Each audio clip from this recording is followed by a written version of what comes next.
Have you ever wondered about the unseen world?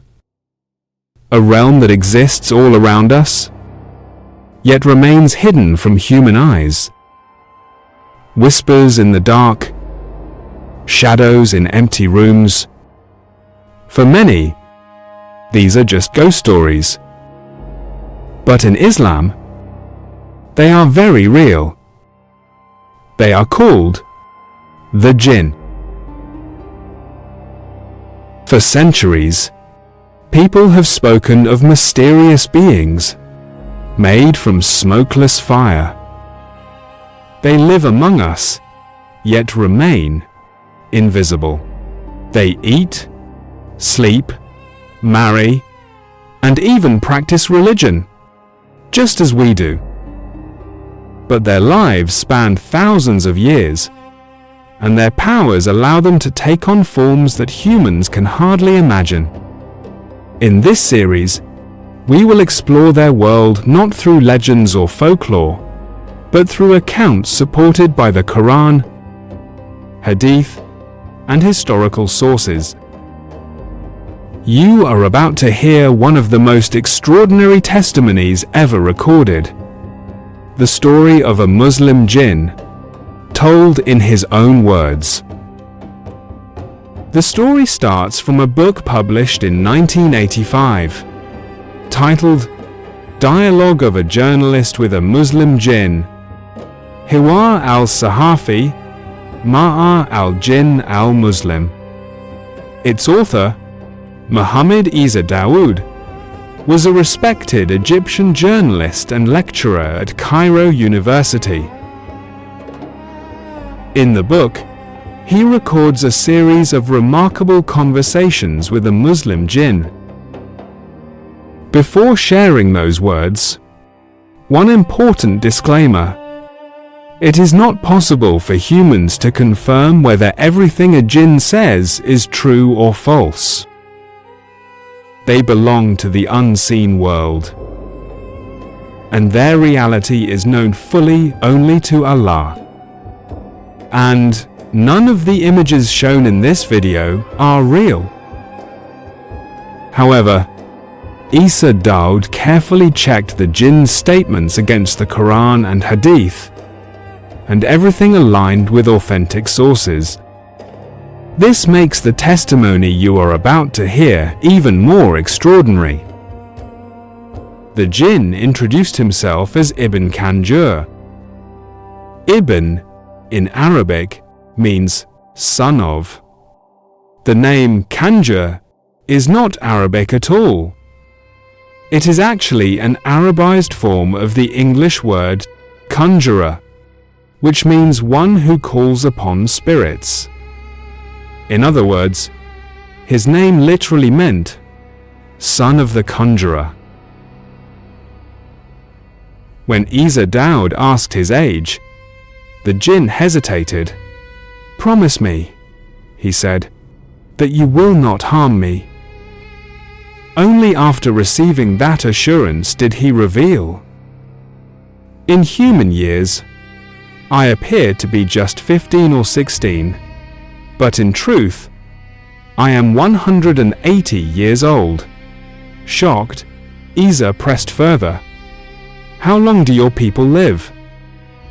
The Jinn replied calmly, "Some live 4,000 years, some 5, some even 6.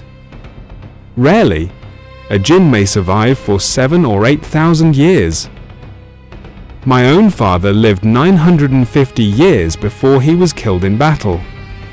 But the oldest among us is Iblis himself, who has lived since the very beginning." When he revealed that he was 180 years old, it may have sounded impossible. But think about it this way. Different creatures age at completely different rates. A dog matures in little more than a year. A Greenland shark may not reach maturity until it is over 200 years old. For a Jinn to appear like a teenager while being nearly 2 centuries old is not far-fetched at all. Think about that for a moment. a being that has walked the earth for thousands of years, watching civilizations rise and fall, witnessing prophets and nations. And if Allah allowed our eyes to see them, the Jinn told Isa Daud, you would see us everywhere. That is not so hard to imagine. After all, humans occupy only a fraction of this planet. 70% is water, and even on land, deserts, mountains, and forests remain uninhabited by us. Places where perhaps the Jinn live and move freely. But who exactly are these beings? According to Ibn Kanjur, they are not all the same. Among them are Muslims, Christians, Jews, and many who follow no faith at all. They live in families, just like us, and sometimes they even share our homes. In fact, Ibn Kanjur claimed that in his house lived a husband and wife, Muhammad and Zubaydah, and their 2 children, Said and Marjan. He said they often cling to the ceilings by day, and at night they sleep on beds, carpets, or even inside mosques. They would pray for the human family whose home they shared. They may even wake their human hosts for the dawn prayer. The Jinn also explained a chilling habit. Empty beds are often used by devils. This agrees with a hadith in Sunan Abi Dawood, where the Prophet Muhammad, peace be upon him, said that the first room is for a man, the second for his wife, the third for a guest, and the fourth for Satan. Imagine, for a moment, lying in bed at night, unaware that unseen guests are sleeping in the empty rooms of your home. The Jinn revealed that, just like humans, they are divided by religion. Some follow Islam sincerely, while others are Christians or Jews. And then there are those who reject all faith, living in polytheism and disbelief. This reality is supported by the Quran and authentic Hadith, which describe groups of Jinn listening to the recitation of the Prophet Muhammad, peace be upon him, and were moved by it. Some of those Jinn were even Jews. Ibn Kanjur explained that idols hold a powerful attraction for many Jinn, as irresistible to them as the smell of favorite food is to us. Dolls, however, lose their attraction once children play with them. Some Jinn are drawn to immoral places, others to locations where 2 different elements meet: hot and cold water, light and shade, or the corners of rooms. This may explain why the Prophet, peace be upon him, forbade sitting in half shade and half sunlight, saying that Satan prefers such places. According to the Jinn, their women experience pregnancies lasting around 15 months, and they may give birth to 7, 8, or even more children at once. Historical Islamic sources add even more detail. A 9th century scholar, Allama Kamal al-Din al-Damiri, described a terrifying type of Jinn called Aknas, who live in colonies. In these colonies, a mother Jinn known as a Tarbat can give birth to up to 30 children at once. Just like a queen bee in a hive, her sole purpose is to produce offspring.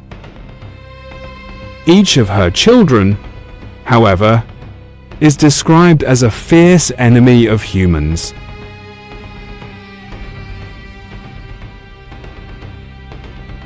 What do they look like? The jinn explained that jinn men often have short necks and vertical slit-like pupils. Unlike the round pupils of humans, many are bald, while jinn women have extraordinarily long hair that can trail across the ground.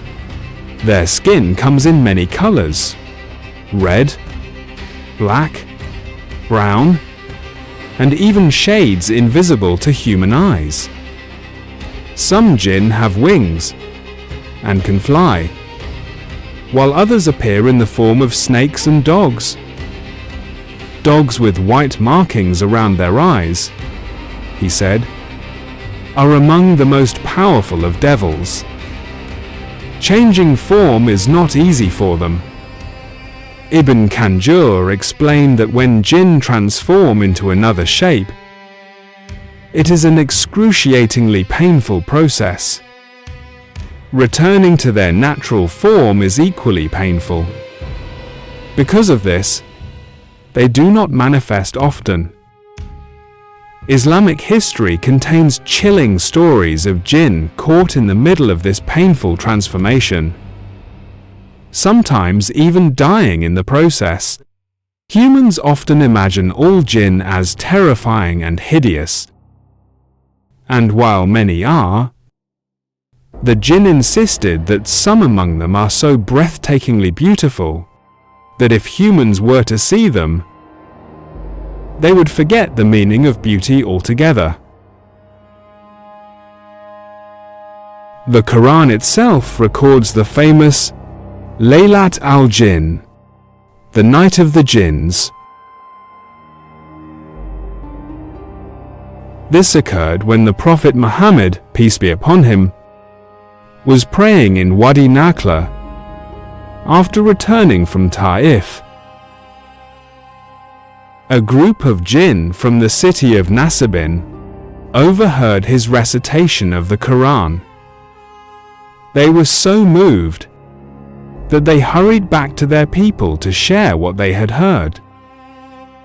Soon, delegations of jinn came to Makkah to meet the Prophet. One night, the Prophet, peace be upon him, went to Hajjun, an ancient graveyard near Makkah, accompanied only by Abdullah ibn Mas'ud, may Allah be pleased with him. The Prophet drew a line around Abdullah and warned him, "Do not step out of this line, otherwise you will not see me again until the day of judgment." Abdullah obeyed. From a distance, he watched as dark, towering figures emerged from the graveyard, surrounding the Prophet as he recited the Quran. Their forms were so many and so close that Abdullah could no longer hear his voice. Terrified, he remembered the Prophet's warning and remained still. This extraordinary moment shows us how the message of Islam was not only for mankind, but for the jinn as well. This is only the beginning. In the next part, you will hear even stranger truths: how jinn change their forms, how they interact with humans, and the frightening punishments within their own world. What lies ahead may change the way you see the unseen forever. Subscribe for the next part. Bye-bye now.